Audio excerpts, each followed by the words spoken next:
talagang yung mga pagkakataon na yun, dumating ako doon sa punto na talagang seryoso akong kinausap ng aking abogado na si Atty. Vincent Badong. Ang tapang kahit kailan pwede mong ipakita. Subalit, depende sa laban na pupuntahan mo. Sa mga pagkakataong katulad ito, kung saan yung kalaban natin ay hindi lumalaban ng patas. Nagtatago ang mga ito sa kapangyarihan, paglay ng legislative power. Ginagamit nila yung kapangyarihan ipinagkaloob ng ating saligang batas. Kapangyarihan siyang sisiin sa karapatan ng lahat ng Pilipino. Bagamat nag-aagaw yung damdamin ko at doon sa maganda at legal na solisyon ng aking abogado.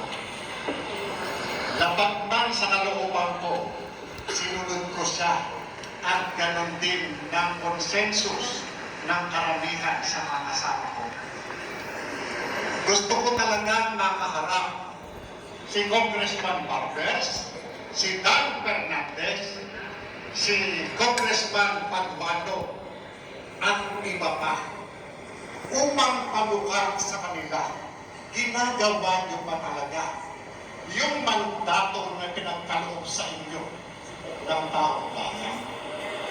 Nanginginig ako bilang isang dating alagad ng batas. Gusto ko talaga silang sampalin ng katotohanan. Bakit?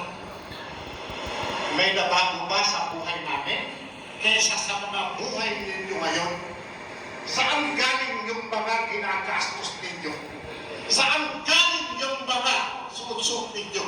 Yung mga sasakyan yung bulletproof? Yung mga anas ninyo? Yung mga suot-suot ng mga asawa ninyo? Ng mga kapit ninyo? Yung mga pamumuhay ninyo?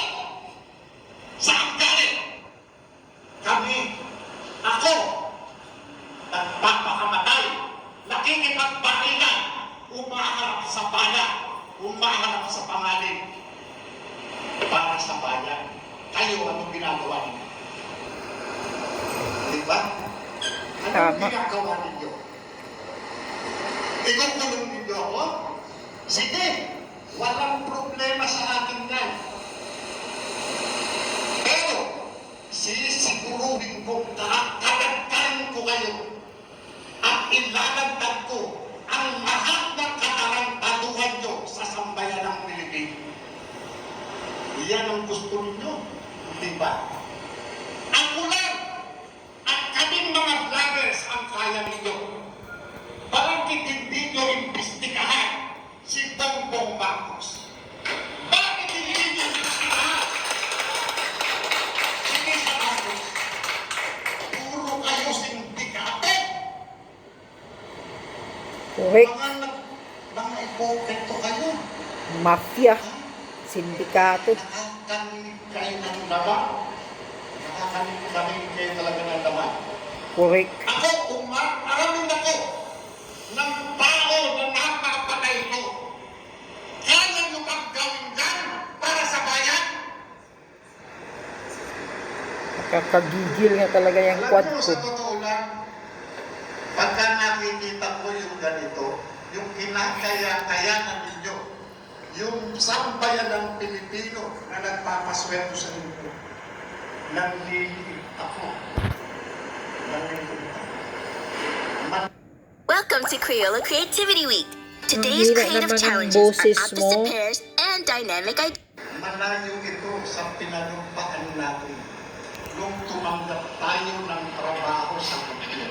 Ang hina ngayon. Nangako Microphone. tayo sa sambayan ng Pilipino na ipaglalaban natin ang kanilang karapatan. Pero asan kayo ngayon?